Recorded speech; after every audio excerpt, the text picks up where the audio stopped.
Misteri pertemuan dengan Banaspati. Di sebuah desa kecil yang terletak di kaki gunung di Jawa Tengah, hidup seorang petani bernama Sarman. Ia adalah pria parubaya yang tangguh, terbiasa bekerja keras di ladang dari pagi hingga petang. Desa tempat tinggalnya masih memegang teguh adat dan kepercayaan terhadap hal-hal mistis.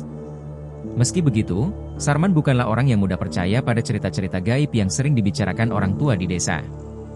Baginya, semua itu hanyalah kisah untuk menakut-nakuti anak-anak agar tidak bermain di hutan saat malam. Namun, hidupnya berubah pada suatu malam yang kelam. Hujan turun deras beberapa hari sebelumnya, membuat ladang Sarman terendam air, sehingga ia harus bekerja keras untuk memperbaikinya. Hari itu, Sarman tetap berada di ladang hingga senja untuk memastikan semua saluran air sudah tertata rapi.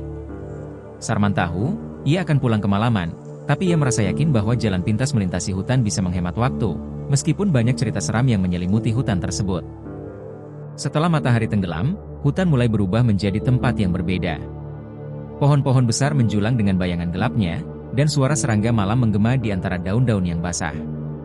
Angin yang berhembus membuat ranting-ranting bergoyang dan menimbulkan suara gemerisik yang membuat bulu kuduk merinding. Namun, Sarman tetap berjalan cepat, berharap segera mencapai ujung hutan dan kembali ke desanya. Ketika Sarman sudah berada di tengah-tengah hutan, suasana mendadak berubah. Hutan yang awalnya dipenuhi suara binatang malam mendadak hening. Hanya suara langkahnya di atas dedaunan kering yang terdengar. Jantungnya mulai berdetak lebih cepat, tapi ia berusaha menenangkan diri. Ia teringat nasihat orang-orang tua di desa, bahwa jika berada di tempat angker, jangan pernah berhenti, dan jangan pernah menunjukkan rasa takut. Namun, langkahnya terhenti ketika di depannya, di antara pepohonan yang gelap, muncul sebuah cahaya merah kecil, tampak seperti bara api yang menyala terang. Sarman memicingkan mata, mencoba memastikan apa yang dilihatnya. Mungkin itu hanya kunang-kunang, pikirnya, tapi hatinya berbisik lain. Cahaya itu perlahan membesar dan bergerak, bukan ke arah manapun, melainkan seakan-akan melayang-layang di udara, mendekat ke arahnya. Semakin lama, cahaya itu makin jelas, sebuah bola api yang melayang di udara dengan gerakan tidak menentu. Sarman mundur beberapa langkah, lalu tiba-tiba ia melihat sesuatu yang lebih mengerikan. Di dalam api itu, tampak bayangan wajah yang tersenyum menyeringai, dengan mata merah membara yang tampak hidup. Wajah itu menatap Sarman dengan pandangan yang tajam dan jahat, membuatnya merasakan ketakutan yang belum pernah ia rasakan sebelumnya. Sarman segera berbalik dan berlari, tidak lagi peduli dengan rasa lelah atau jalan yang licin. Namun, bola api itu mengikutinya dengan kecepatan yang tak masuk akal, melayang di antara pepohonan, mengejar dengan suara mendesi seperti angin yang menyapu bara api. Ranting dan semak-semak yang dilewatinya tampak terbakar dalam sekejap, meninggalkan bau asap yang menyengat. Ketika Sarman berlari, ingatannya melayang pada cerita-cerita tentang Banaspati, makhluk gaib penjaga hutan yang suka menyesatkan orang-orang yang berani menginjak wilayahnya di malam hari. Konon, Banaspati bukan hanya makhluk yang menakutkan, ia juga memiliki kemampuan membakar siapa saja yang dilihatnya sebagai ancaman. Kepercayaan ini sudah lama beredar di desa, meskipun tidak banyak yang benar-benar bertemu dengannya.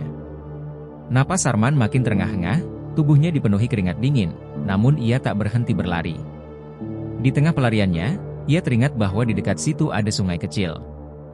Ia berpikir, air bisa melindunginya dari api Banaspati. Dengan sekuat tenaga, ia berlari menuju suara air yang mulai terdengar di kejauhan. Cahaya merah di belakangnya makin terang, hampir menyentuh punggungnya, dan rasa panas mulai terasa.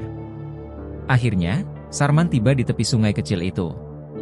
Tanpa ragu-ragu, ia melompat ke dalam air yang dingin dan deras, membenamkan dirinya sedalam mungkin. Di dalam air, ia berusaha menenangkan dirinya meskipun napasnya tersengal-sengal, dan kepalanya hanya sedikit muncul ke permukaan untuk mengintip. Di permukaan sungai yang beriak, ia melihat Banaspati berhenti di tepi sungai. Api yang membentuk tubuhnya tampak lebih besar dari sebelumnya, seolah-olah Banaspati marah karena Sarman berhasil lolos dari kejarannya. Bola api itu berputar-putar di tepi sungai, melepaskan lidah-lidah api yang mencoba menjangkau Sarman, namun tak bisa melampaui air.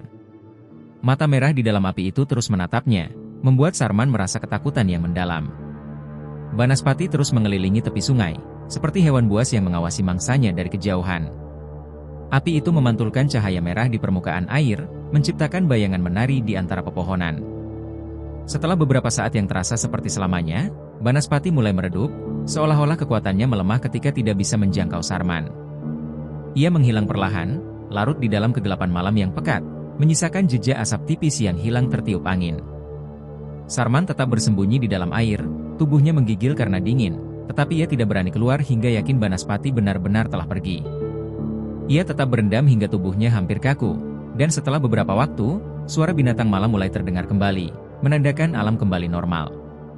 Dengan tubuh yang menggigil, Sarman akhirnya keluar dari sungai dan berjalan pulang dengan langkah gontai.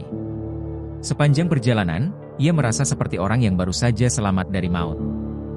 Saat tiba di desanya, ia disambut dengan tatapan penasaran dan khawatir dari para tetangganya yang heran melihatnya pulang dengan pakaian basah kuyup. Ketika Sarman menceritakan kisahnya, orang-orang desa takjub sekaligus takut.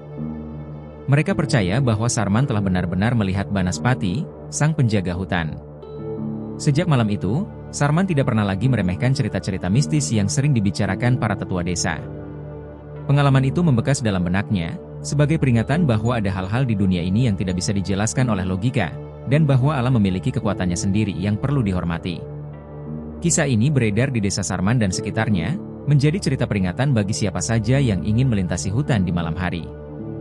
Banaspati, sang penjaga hutan, tetap menjadi misteri yang menghantui pikiran mereka, sebuah simbol dari kekuatan gaib yang tersembunyi di balik rimbunnya pepohonan dan kegelapan malam.